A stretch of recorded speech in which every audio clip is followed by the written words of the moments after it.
Olá, bem-vindos a mais um Podwork, o podcast que te apresenta as profissões e suas características. Bom, hoje teremos dois convidados ilustres que estão ansiosíssimos para falarem sobre sua profissão e sua trajetória profissional. Então agora fique com mais um episódio e descubram mais sobre as carreiras e as possibilidades de caminhos profissionais que você pode seguir.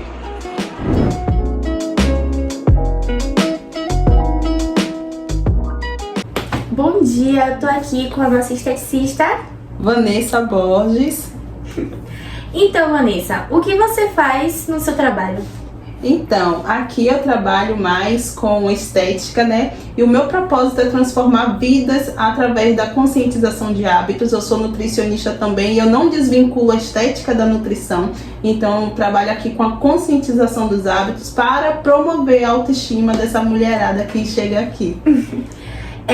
Como executa o seu trabalho? Como você faz? Então, aqui eu tenho alguns equipamentos que me auxiliam. A gente trabalha aqui com a avaliação clínica. O paciente vem, faz a consulta estética ou a consulta nutricional. Eu vou determinar qual é o procedimento que ele vai fazer e a partir daí eu vou ver qual é o equipamento que eu vou estar utilizando, como é que vai ser o protocolo que a gente vai seguir com esse paciente de acordo com o objetivo dele. E quais são os recursos mais utilizados, assim, ferramentas? Então, aqui eu trabalho basicamente com a criolipólise, a criomodelagem, que é um procedimento onde a gente utiliza o aparelho de criolipólise para promover a harmonização corporal. Então, esse é o que eu mais utilizo aqui. Mas a gente trabalha também com equipamentos de ultrassom, de radiofrequência, de alta frequência. E aí, como eu falei, vai depender do que o paciente precisa para determinar quais são os recursos que eu vou estar utilizando. Em que ambiente você faz? Aqui a gente tem uma clínica, né? Eu trabalho numa clínica de estética, mas geralmente a gente pode trabalhar também em spa, a depender, mais uma vez, do serviço que vai ser utilizado. Quais são as características pessoais necessárias para a profissão hoje? Então, pergunta importante, né? Como eu falei, aqui a gente trabalha com autoestima. Então, da principal parte é a disciplina, porque o paciente, quando chega aqui, querendo ou não, ele quer se espelhar em mim. Então, da questão da disciplina, de realmente manter uma alimentação bacana, de eu manter minha prática de atividade física, até porque hipocrisia é uma coisa que não funciona, principalmente quando a gente está lidando com outras pessoas. Eu tenho que realmente fazer aquilo que eu falo para os meus pacientes fazer.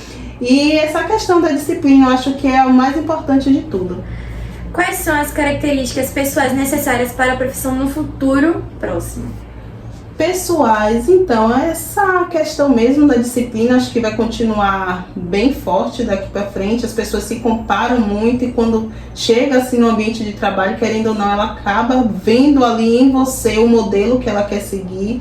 E buscar conhecimento técnico, acho que isso também é muito forte, até porque a estética ela está sempre em ascensão, sempre tem coisa nova, então a pessoa está disposta a mudar, buscar conhecimento também é importante.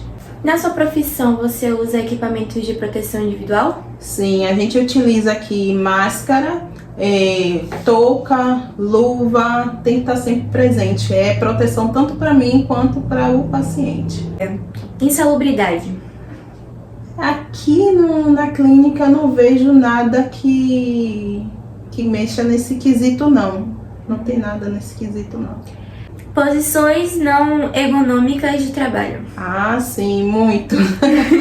Muito. Primeiro, que às vezes eu trabalho com massagem, querendo ou não, se a gente não tiver ali ligada na posição que a gente está fazendo essa massagem, para que a gente não venha ter uma dor futuramente na coluna, posicionamento que a gente vai fazer. A questão também que às vezes eu fico sentada o dia todo fazendo consulta, isso também mexe, então é bom que a gente levantar, fazer uma caminhada para que essa posicionamento que eu venho, essa posição que eu venho ficando não vá me prejudicar futuramente.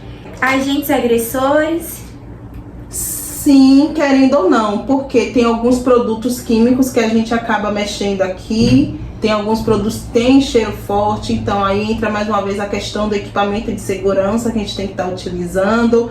A luva, eu estou sempre manipulando esses produtos, eu não posso me dar o luxo de ficar sem luva. Uma coisa é o paciente ter contato 1 ou 2 vezes ali com o produto, outra coisa é eu estar manipulando esse produto em 4, 5 clientes por dia. Então, mais uma vez, entra a questão dos equipamentos de segurança aí. E como você lidar assim, com assédio? Então, aqui eu nunca tive nenhum tipo de problema com isso não, ainda bem. Doenças ocupacionais. Rapaz, como eu tava falando, entra aí mais a questão da posição que a gente vem ficando durante o dia e mais pra frente pode ocorrer sim. Então eu tô sempre, mais uma vez, procurando na minha disciplina tá fazendo uma atividade física para diminuir o risco. Tem a fisioterapia também que me ajuda, tem uma bolinha que a gente fica ali apertando para evitar que isso venha acontecer. Bom, e situações de risco ao meio ambiente? Geração e destinação não adequadas de resíduos. Ponto importante de perguntar porque eu aqui trabalho muito com materiais pérfuros cortantes, agulhas, entre outros. E tem que ter a caixinha adequada para o descarte desses equipamentos, desses materiais. Uso não racional de recursos e falta de sustentabilidade. Pode sim ocorrer, né? Aqui eu evito ao máximo. Aqui a gente trabalha com, como eu falei, com descarte adequado. A gente procura trabalhar também com a questão da reciclagem. Eu estou sempre separando os materiais para reciclagem, mas às vezes é de acontecer. Bom, no contexto social, órgãos de classe e registros profissionais. Então, a estética ela é regulamentada por lei, mas a gente ainda não tem um conselho. A gente está correndo atrás, inclusive, do conselho para estética. E na nutrição a gente tem o CRM. Em questão da economia, em qual setor está inserida a profissão? Primário, secundário, terciário, quaternário? Terciário, acredito, porque nós somos prestadores de serviço. Então, acredito que se encaixa no terciário. Assim, em questão da sociedade, em qual setor da sociedade a profissão está inserida? Primeiro setor, segundo setor, terceiro setor? Acredito que seja o segundo setor. Nós somos uma empresa privada, então segundo setor. Bom, fala um pouquinho pra gente sobre as tendências da profissão, tecnologias aplicadas e o empreendedorismo. Então, como eu falei, a estética ela tá sempre em ascensão, tem sempre coisa nova. Então, é uma coisa que eu acho que não vai ficar para trás tão cedo. Então, a tendência é sempre melhorar. E questão de equipamentos também, a gente está sempre inovando, sempre tem coisa nova na estética. A tecnologia tem avançado demais e a gente tem que acompanhar esse avanço. E a questão da empregabilidade. Hoje eu vejo o mercado da estética mais como um mercado, principalmente para nós esteticistas, como um empreendedorismo muito forte. Eu não me vejo hoje trabalhando para outra empresa. Eu sou empreendedora e eu pretendo continuar assim. Agora sim, aqui na minha clínica eu abro um leque aí para que as pessoas venham e trabalhem. Tem técnicos de estética, esteticistas que podem estar trabalhando na clínica de estética também. E querendo ou não, é uma área, como eu falei, que está crescendo muito. Então eu acredito que a empregabilidade ainda vai melhorar muito daqui para frente nesse setor também.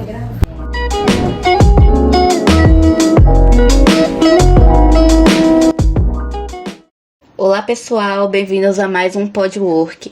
Hoje iremos entrevistar um profissional da área de engenharia. Saber um pouco da sua rotina profissional, né? Por favor, se apresente-se. Olá, meu nome é Aldo. É um prazer estar com vocês, né? E contribuir um pouco, né, da minha experiência como engenheiro. Minha formação é na área de engenharia de processo. Eu já atuo por pelo menos 10 anos nesta área. Sou um profissional motivado, com 20 anos de experiência na indústria automobilística, no segmento de tintas automotiva, né? Atuei com sucesso na área de manufatura, produção e processo de melhorias contínua, né? Assim também como um formador de equipe. Um prazer estar aqui com você, muito obrigado. Que bom, seu Aldo. Prazer é nosso, né? Estar aqui com a sua participação. Obrigado, legal. Por favor, conte aí pra gente um pouco de seu trabalho, o que o senhor executa.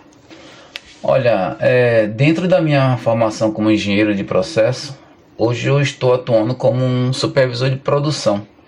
É uma empresa de fabricação de torres eólicas.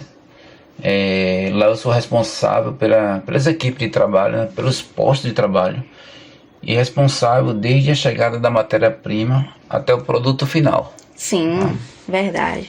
E como o senhor faz? Olha, tudo isso é feito através de uma programação de produção, onde ela é feita semanalmente, onde a gente senta com a liderança e discute o que será produzido, e toda essa atividade ela é executada também no chão de fábrica diariamente em 3 turnos de produção. Pois nosso processo, né, de fabricação ele requer muito tempo, e tudo que deverá ser feito tem que ser de forma contínua e acompanhada, né, para que nada saia do controle, né? E, senhor Aldo, quais são os recursos que o senhor utiliza como ferramentas e equipamentos no seu meio de trabalho? Olha, são diversas as ferramentas utilizadas nesse processo, né? Nossa matéria-prima são chapas de aço, são chapas muito pesadas, e a gente precisa estar utilizando para a movimentação das cargas, pontes rolantes, a gente precisa estar utilizando máquinas de soldas, trenas a laser, para corte das chapas, precisamos utilizar máquinas de cortes. E para fazer também a moldagem da chapa, né, são utilizadas também chapas de máquina de calandragem, né, para fazer a moldagem, né, e a curvatura das chapas, né? Uhum. E para o senhor, quais são as características necessárias para a profissão que o senhor atua hoje em dia? Olha, eu costumo dizer que tem várias características, né? Eu posso afirmar, né, por mim mesmo, que a primeira é gostar do que faz. É você se dedicar àquilo que você irá fazer. Eu tenho isso como experiência própria.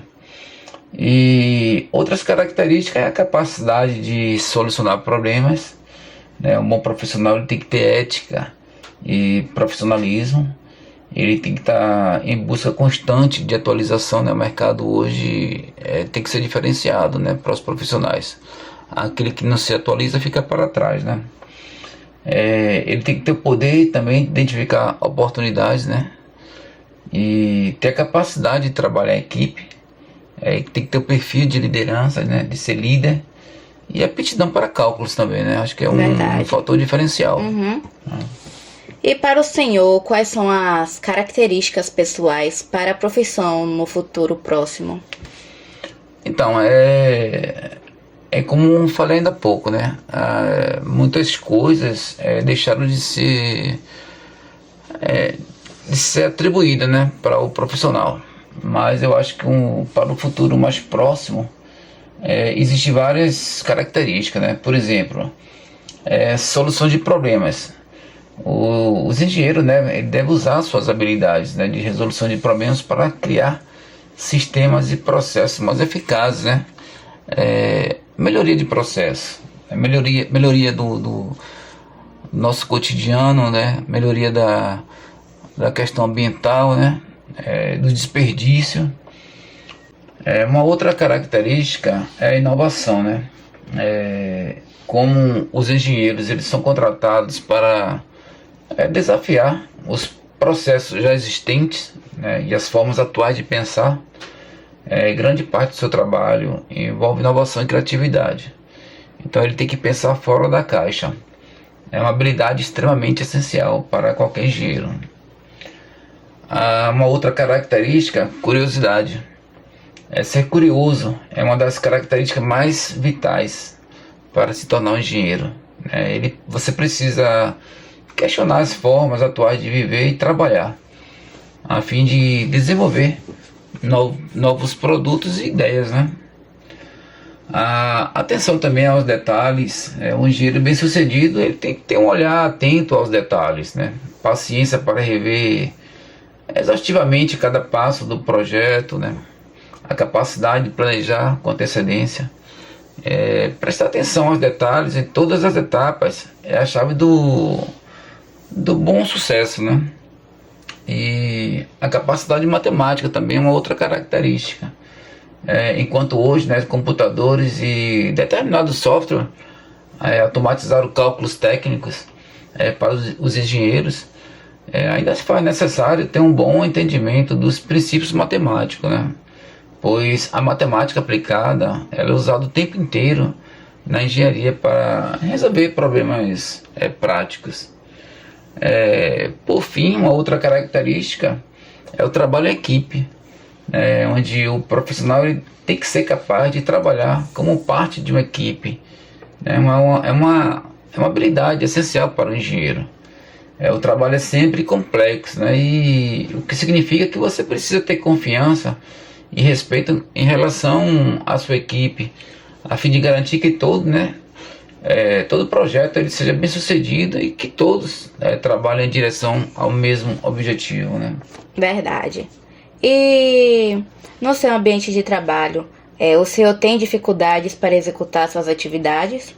Sim, claro. Eu acho que em todos os ambientes de trabalho, né, não só na empresa que eu trabalho, deve existir dificuldades. Mas eu creio que um bom planejamento, né, envolvendo a liderança, envolvendo as equipes de trabalho, eu acho que tudo isso pode ser minimizado, né? Verdade. Obrigada, seu Aldo, pela sua entrevista e obrigada a todos que nos acompanharam até aqui. Eu que agradeço. Estamos à disposição. Forte abraço.